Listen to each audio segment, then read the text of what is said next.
fingerstyle way of playing Ocean Eyes by Billie Eilish. For the C chord, you're going to play A, G, B. Thumb 1, 2.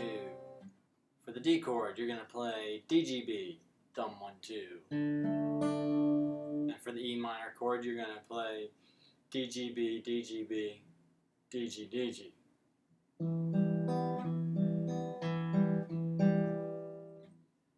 All together, that sounds like this.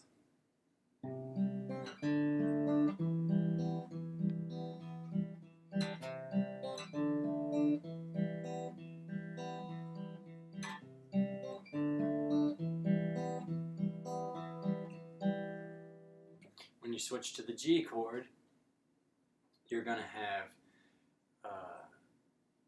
two G chords. So you're going to play E, G, B, E, G, B, and then switch to the C, and you're going to have A, G, B, A, G, B, A, G, A, G.